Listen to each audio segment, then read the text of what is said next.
Housing सोसायटींमध्ये वाढत्या अतिक्रमणाच्या घटनांच्या पार्श्वभूमीवर मुंबई उच्च न्यायालय यांनी एक महत्त्वपूर्ण निर्णय दिला आहे. या निर्णयानुसार सोसायटीतील कोणत्याही सदस्याला अतिक्रमणाविरोधात थेट तक्रार करण्याचा आणि न्यायालयात दाद मागण्याचा अधिकार असल्याचे स्पष्ट करण्यात आले आहे. त्यामुळे आता सदस्यांना केवळ सोसायटी व्यवस्थापनावर अवलंबून राहावे लागणार नाही. सदर प्रकरण मुंबई येथील एका हाऊसिंग सोसायटीशी संबंधित आहे.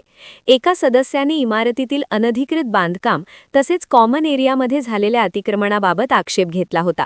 संबंधित सदस्याने महानगरपालिकेकडे तक्रार केली होती, मात्र त्यावर अपेक्षित कारवाई झाली नाही. त्यानंतर हा वाद न्यायालयात गेला. या प्रकरणात मुख्य प्रश्न असा होता की अशा प्रकारच्या तक्रारी केवळ सोसायटीमार्फतच करता येतात का, की एखाद्या व्यक्तिगत सदस्यालाही न्यायालयात जाण्याचा अधिकार आहे. यावर न्यायालयाने स्पष्ट भूमिका घेत सांगितले की जर अतिक्रमणामुळे एखाद्या सदस्याच्या हक्कांवर परिणाम होत असेल तर त्या सदस्याला स्वतंत्रपणे न्यायालयीन मार्गाचा अवलंब करण्याचा पूर्ण अधिकार आहे. न्यायालयाने नमूद केले की सोसायटीने तक्रार केली नाही किंवा व्यवस्थापन निष्क्रिय राहिले तरीही संबंधित सदस्य स्वतःहून पुढाकार घेऊ शकतो. हा निर्णय सोसायटीमधील पारदर्शकता आणि जबाबदारी वाढवणारा ठरणार आहे. प्रकरणाच्या पार्श्वभूमीनुसार एका रहिवाशाने आपल्या फ्लॅटच्या बाहेरील जागेत अतिरिक्त बांधकाम केले होते आणि काही प्रमाणात कॉमन एरियावरही अतिक्रमण केले होते. त्यामुळे इतर सदस्यांच्या वापराच्या हक्कांवर मर्यादा येत असल्याचा दावा करण्यात आला. याशिवाय सोसायटी व्यवस्थापनाने ठोस कारवाई केली नसल्याची तक्रारही समोर आली होती. तज्ज्ञांच्या मते महाराष्ट्र सहकारी संस्था कायदा अंतर्गत सोसायटी ही इमारतीची व्यवस्थापक असली तरी प्रत्येक सदस्याला त्याच्या मालकी हक्कांचे संरक्षण करण्याचा अधिकार आहे.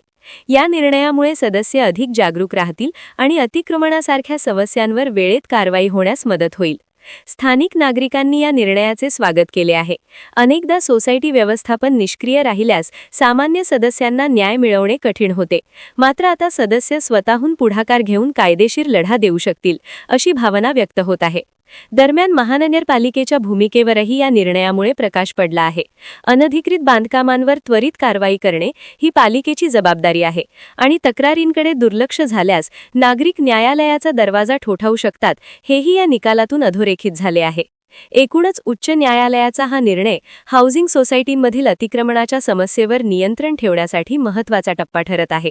सदस्यांना मिळालेला हा अधिकार भविष्यात पारदर्शकता वाढवेल आणि नियमांचे काटेकोर पालन सुनिश्चित करण्यास मदत करेल.